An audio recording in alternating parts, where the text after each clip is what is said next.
Salut tout le monde, c'est le football à l'aveugle, très content de vous retrouver pour une nouvelle vidéo et aujourd'hui j'avais envie de faire un petit point avec vous sur le mercato de l'Olympique de Marseille. Donc, supporters olympiens, n'hésitez pas à me donner votre avis dans les commentaires sur ce petit point mercato. Alors, il est assez agité ce point mercato pour l'Olympique de Marseille qui a récupéré un entraîneur et deux joueurs depuis le début du mercato et qui en a vu partir beaucoup. On va faire un point, déjà Roberto De Zerbi est arrivé, ça c'est sûr. Et au niveau des arrivées, on a aussi Ismaël Koné qui est arrivé, Lilian Brassier, Bamo Meïté. Bon, ils ont juste levé son option d'achat, mais ça compte dans les indemnités. Et dans les retours de prêt, François-Régis Mouguet, Aylan Ben Yayatani, Conrad De La Fuente, Paul Lirola et Jordan Amavi. Dans les départs, il y a Pierre-Emerick Aubameyang, Iliman Ndiaye, Noam Mayoka, Salim Ben Seguir, Jean Onana, Vitinha, Pape Gueye, Matteo Gendouzi, Valentin Rongier et Joaquin Correa. Voilà pour les différentes arrivées et départs du côté de Marseille. Et on va faire un petit point par ligne, tout simplement. Ce qu'on va faire, c'est qu'on va faire un petit point par ligne. Avec gardien, Pau Lopez, qui est sur la sellette. Ruben Blanco, Simon Gapan, enfin sur la sellette. Il n'est pas sur la sellette, mais il veut partir, quoi. Il est en instance de départ. Donc il y a Pau Lopez, Ruben Blanco, Simon Gapan-Douattenbou et Jelle Van Neck. Voilà les 4 gardiens de Marseille, en sachant donc que Pau Lopez devrait partir du côté de Côme. Marseille a 2 pistes en tête, Brice Samba et Ilan Meslier. Et personnellement, j'irais plus vers Ilan Meslier. Pourquoi ? Parce que c'est un profil de jeune gardien qui n'a pas encore révélé tout son potentiel, qui intéresse, je pense, comme quelques clubs de Ligue 1, qui a déjà intéressé quelques clubs de Ligue 1 au moins. Donc, Meslier, c'est un profil un peu méconnu, tu vois, qui va peut-être pouvoir réussir à s'installer à Marseille. Je veux dire méconnu dans le sens où ça se trouve, il va vraiment pouvoir bien progresser à Marseille. Ilan Meslier, c'est un ancien du FC Lorient. Il est parti à Leeds derrière en Angleterre et à Leeds, il est plutôt bon. Il était en équipe de France Espoir avant. En équipe de France Espoir, il a réussi à s'imposer largement, mais en équipe de France Senior, un petit peu moins. Donc peut-être que ça pourrait lui apporter un petit coup de projecteur de venir à Marseille pour Ilan Meslier. En ce qui concerne Samba, je ne serais pas déçu s'il venait, mais moi je préfère quand même Ilan Meslier à Brice Samba. En défense, maintenant, Marseille a Jonathan Klaus, Michael Murillo et donc Paul Lirola qui sont en défense tous les trois. Après, je ne connais pas les postes des jeunes joueurs, tout ce qui est Niakosi, Sparagna, Tunkadi, Caprice. Non, Tunkadi c'est un milieu. Mais Caprice, Yakin Saïd Madi. Tout ça, je connais pas vraiment les postes, donc ça se trouve, il y a d'autres latérales droits parmi les jeunes, mais les latérales droits principaux, c'est Klaus, Murillo, Lirola. Alors, Murillo, j'ai pas entendu de trucs comme quoi il allait partir, le Panaméen. Paul Lirola revient donc de près, et Jonathan Klaus est aussi en instance de départ, même si j'ai pas trop vu d'offres passer, mais normalement, il est quand même en instance de départ. Il y a l'OGC Nice un peu dessus, d'après ce que j'ai vu. Qu'est-ce qu'on doit faire pour moi à Marseille ? Déjà, Klaus, si jamais il part, est-ce qu'on se contente de garder Lirola et Murillo ? Pour moi, non, mais j'avoue que j'ai pas vraiment. Il y avait Youssef Attal, il y avait la piste Youssef Attal côté marseillais qui était étudiée, mais bon, ça n'a pas l'air de. Visiblement, ça n'aboutira pas pour le latéral droit algérien, l'ancien niçois, Youssef Attal. Moi, je voulais quand même revenir sur le cas de Paul Lirola.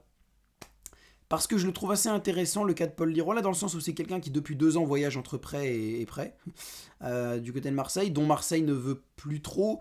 Et moi, j'aimerais bien le retester sous De Zerbi. Pourquoi ? Parce que Lirola vient du championnat italien, qu'il a excellé dans le championnat italien et que c'est pour ça que Marseille l'a recruté. Et je me dis, sous Roberto De Zerbi, qui est un entraîneur italien, qui adopte un style italien, qui a réussi à percer en Italie avec Cagliari et après à Brighton en Angleterre, mais avec un style de jeu un peu italien quand même. Il a gardé ses racines italiennes et il veut pas mal piocher dans le championnat italien pour Marseille. Donc le fait de garder Paul Lirola, moi ça me semblerait pas stupide, franchement. Après, est-ce que, comme j'ai dit, tu peux garder toute une saison, 1 an avec soit Lirola, soit Murillo ? Ça me paraît un chouïa faible à droite, mais ce serait pas non plus idiot de ne pas recruter, tu vois. Ça me paraîtrait un peu faible, mais ça passe, franchement, ça passe. Donc moi, Lirola, je serais partisan de garder Lirola au moins 6 mois et quitte à le vendre en janvier si vraiment tu vois que ça marche pas. Mais Lirola, je serais bien prêt, partant, à le garder au moins 6 mois, voir si la théorie est bonne concernant le fait qu'il s'adapte au style de jeu de Zerbi. En défense centrale, il y a Mbemba, Gigot, Il y a Balerdi, il y a Meïté du coup comme on en parlait, et puis il y a comme j'ai dit tout à l'heure, les petits jeunes, tout ce qui est Sparagna, Niakosim, Madi Saïd, Amaï Caprice, tout ça, mais ça je connais pas trop leur poste, mais il me semble que dans ce lot-là, il doit y avoir des défenseurs centraux. Je crois que Sparagna est un défenseur central d'ailleurs. Donc tu as moyen aussi de compter sur eux. Maintenant, au niveau des principaux, t'en as 4. Et sur les 4, t'en as 2 qui sont indésirables selon Roberto De Zerbi. Mbemba et Gigot, il reste Meïté, il reste Balerdi et il reste le nouveau Lilian Brassier qui vient d'arriver.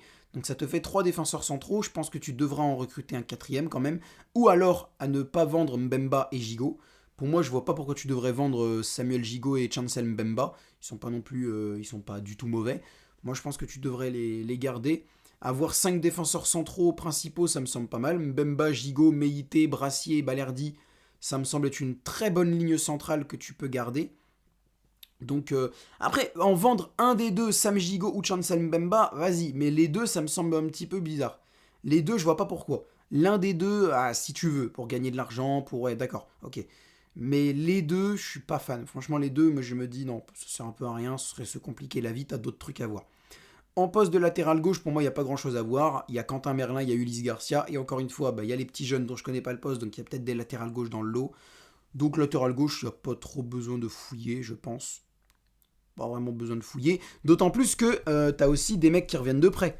Ben Yayatani, je crois que c'est un défenseur aussi.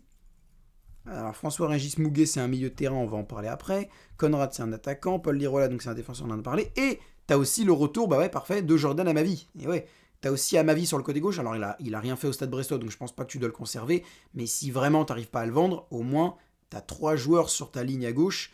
Tu as Quentin Merlin, Ulysse Garcia, Jordan Amavi qui sont capables de faire le taf. Amavi, peut-être Amavi, ouais, en manque de rythme. Mais je veux dire que si tu le vends pas, à la limite de la limite de la limite de la limite, tu peux le mettre. Faut vraiment éviter, mais tu peux le mettre. Tu peux lui faire gagner en rythme en le faisant jouer pendant les matchs de prépa. Ou alors, si tu veux, sinon tu le prêtes ou tu le vends. Hein. Moi, il n'y a pas de. De toute façon, en fait, moi, le truc de Amavi, j'aurais dit le garder peut-être dans le sens où tu n'avais ni Merlin ni Garcia. Mais vu que tu as les deux, oh non, ça sert à rien. Ça sert un peu à rien. Franchement, ça sert à rien. Au milieu de terrain, maintenant, l'Olympique de Marseille a Asdin Ounahi, Aminari, Geoffrey Kondogbia, Jordan Verretou. Ça fait 4. Bon, il y a aussi François-Régis Mouguet du coup qui vient d'arriver. Et puis tu as les petits jeunes style Alex Tounkadi, Gaël Lafont, Daryl Bacola, tout ça, tout ça. Donc, avec ces 5 milieux de terrain plus Ismaël Koné qui vient d'arriver, on va pouvoir se pencher sur les ventes. Et là, alors j'ai entendu que Unai peut-être allait partir, mais visiblement non. Valentin Rongier est visiblement parti, mais je sais pas parce qu'il est encore dans l'effectif selon Forza Football, il est encore dans l'effectif et selon Flash Score, il est parti libre. Donc, enfin, en tout cas, il est en fin de contrat. À Marseille, il n'a pas encore reprolongé, donc je sais pas vraiment. Est-ce que Rongier reste ou pas finalement? Dites-moi si vous savez dans les commentaires. Voilà, en tout cas, Unai, Harit, Kondogbia, Vertu, ça me semble pas mal. Après, j'ai l'impression que j'en ai oublié un autre. Mais non. Enfin, je sais pas si, j'ai l'impression que j'en ai oublié un autre, mais je me rappelle pas. Non, non, je crois pas que c'est les 4 avec donc Ismaël Koné en plus, du coup. Ismaël Koné. Non, je crois que c'est tout. Je crois que c'est à peu près tout. Dis-moi ça. Il y a Bilal Nadir aussi. Il y a quand même Bilal Nadir qui a commencé à se faire une petite place. Donc pas mal. Il y a François-Régis Mouguet qui revient de blessure. Donc ça te fait un milieu quand même pas mal. Enfin, Ismaël Koné vient le renforcer, donc ça me plaît. Mais j'aurais bien aimé un autre milieu de terrain. J'ai pas d'idée en tête, mais j'avoue que Unai à Marseille, ça a jamais été une grande réussite. Verretou, en plus, il est en instance de départ peut-être vers l'Arabie Saoudite, donc on sait pas trop. Kondogbia, ça va. Harit, ça va. Mais je me et Koné, il y a Koné, Mouguenadir. Perso, je me recruterais un autre. Je me peut-être ferais prêter un autre, je sais pas. Mais vu que t'as Jean Onana qui est parti maintenant, tu te retrouves avec encore des milieux en moins. Donc t'as aussi Gendouzi. Enfin ouais, voilà, c'est ça. En fait, c'est pour ça que je me disais que j'avais oublié des gens. Je les ai pas oubliés, c'est juste qu'ils sont partis. T'avais Pape Gay et Jean Onana pendant jusqu'à les 6 derniers mois. T'avais en plus Pape Gay et Jean Onana. C'est pour ça que je me disais qu'il y avait beaucoup plus de gens, mais ils sont partis, c'est pour ça. Puis t'as aussi perdu Gendouzi, mais bon, il était en prêt à Rome depuis un an, donc ça compte pas. Mais voilà. Donc, ouais, recruter un milieu de terrain me semble pas être une idée stupide. Après, est-ce qu'ils vont avoir l'argent? Il y a déjà Ismaël Koné qui a été recruté, peut-être que ça leur suffit. Et je pense que le plus grand chantier, c'est en attaque. Donc, j'aurais pris un milieu de terrain, mais c'est pas urgent non plus. Enfin, en petit dernier, en cadeau supplémentaire, en mec en fin de contrat, ça pourrait être très drôle qu'ils essaient de prendre Adrien Rabiot, par exemple, ça pourrait être marrant. Mais bon, c'est un ancien Parisien, donc je pense pas que les Marseillais apprécieraient. Mais bon, voilà, des mecs en fin de contrat, tu peux en trouver assez facilement. Et des bons, quoi, je veux dire. Des bons gars en fin de contrat, t'as moyen d'en trouver. Quitte à faire jouer, sinon t'es nouveau. Hein. Nadir, Bacola, Lafont, Tounkadi, tout ça hein. Franchement, c'est des mecs aussi que tu peux largement faire jouer. En attaque, alors en attaque, le chantier est un petit peu plus compliqué. T'as Iliman Ndiaye, Pierre-Emerick Aubameyang qui sont partis. Donc maintenant, t'as Sarr, t'as Moumbagna, t'as Enrique. Et puis c'est tout, parce que t'as aussi Correa qui s'est barré. Bon, t'as Aminarit qui peut jouer ailier droit, donc voilà. Mais en termes d'attaquant, t'as Moumbagna, Enrique et Sarr. Voilà, c'est les trois que t'as. C'est tout, il me semble. Hein. Sinon, si j'en ai oublié, encore dites-moi. Pareil, t'as les petits jeunes, peut-être Enzo Sternal que tu peux faire jouer. Il me semble que Bacola peut jouer en attaque. Voilà, t'as quand même du monde, mais c'est un peu plus faible. Et c'est pour ça que moi, personnellement, ben, je garderai Conrad de la Fuente. Parce que pareil, alors lui n'a pas joué en Italie, donc il n'a pas l'argument italien que j'ai utilisé pour l'Irola, mais c'est pareil, je me dis, ça fait... Déjà, moi, personnellement, j'ai jamais vraiment détesté Conrad à Marseille.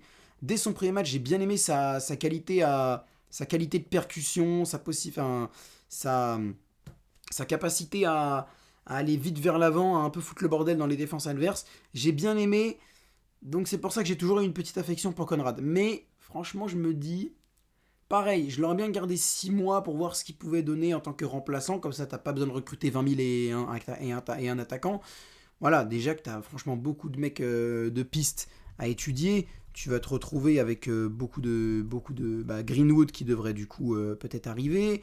Simon Adingra était aussi sur les pistes. Steven Bergwijn, Valentin Carboni, Alexis Sanchez aussi qui pourrait revenir. Voilà, t'as beaucoup de pistes. Donc franchement, garder Conrad, ça pourrait être pas mal. Comme ça, t'aurais pas à recruter v'là les joueurs. T'as déjà Moumbagna en tant qu'avant-centre qui, moi, me plaît. T'as Ismail Assar, ailier droit. Ailier gauche, bon, t'as Luis Enrique, mais pour moi, il doit pas être titulaire. Donc, recruter un ailier à la Bergwijn, pourquoi pas. Recruter un avant-centre à la Sanchez ou du coup à la Greenwood, pourquoi pas. Greenwood, je sais pas si c'est un avant-centre ou un ailier. Je ne sais pas d'ailleurs, ça, j'avoue que je sais pas. Donc voilà, recruter Greenwood plus un ailier, dans le cas où Greenwood serait un avant-centre, ou alors recruter Greenwood plus un avant-centre, dans le cas où Greenwood serait un ailier. Ça me plaît, mais je garderai Conrad quand même pour voir ce que ça peut donner. Dites-moi vous dans les commentaires qu'est-ce que vous feriez pour Conrad et pour les autres. Après il y a aussi Ben Yatani ainsi qui revient de près, t'as Amavi et tout et tout. Donc pour résumer, moi les mecs qui reviennent de près, Mouguet je le garde. Ben Yatani je pense que je le vends parce qu'il n'aura pas sa chance malheureusement. Conrad je le garde pour voir. Lirola je le garde pour voir. Amavi je le vends. Amavi je le vends dans le sens où t'as déjà Merlin et Garcia comme je l'ai dit. Mais à ma vie, non, moi là je le vends. Franchement, je le vends. Le poste prioritaire pour moi de l'Olympique de Marseille, ça doit être le côté gauche de l'attaque. Je pense que le côté gauche, Luis Enrique, c'est bien, mais c'est pas assez. Tu dois trouver autre chose. Ismail Assar qui percute côté droit, il le fait, mais il le fait pas de ouf. Faudrait peut-être commencer à améliorer l'entente entre Klaus ou un autre latéral droit et Ismail Assar, parce que il a la capacité de le faire, Ismail Assar. Franchement, Ismail Assar, c'est tellement dommage qu'il n'y arrive pas à Marseille parce qu'il pourrait faire très mal. Il pourrait faire très très mal. Donc c'est vraiment dommage qu'il n'y arrive pas à Marseille. Moi, j'aimerais bien que Marseille essaie d'aller sur peut-être des joueurs... peut-être que Marseille se place sur Crysencio Somerville d'ailleurs. Ça pourrait être pas mal que Marseille se place sur Somerville aussi. Peut-être des mecs de... Je sais pas. Parce que... Le problème, c'est que Marseille ne veut pas aller recruter à Lyon, à Paris parce qu'il y a rivalité. Ouais. Bref, c'est un peu dommage. J'ai bien aimé. Dommage que Marseille ne saute pas sur Martin Terrier, par exemple, un ailier gauche qui aurait été pas mal.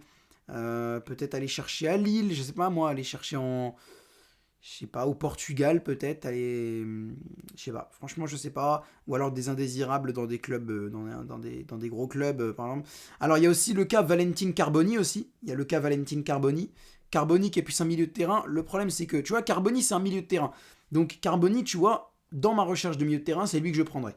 Carboni à Marseille, je le prendrais. Maintenant, tu as un nouveau facteur qui rentre en compte et qui fait l'objet de ma vidéo d'hier, c'est la vidéo des joueurs argentins.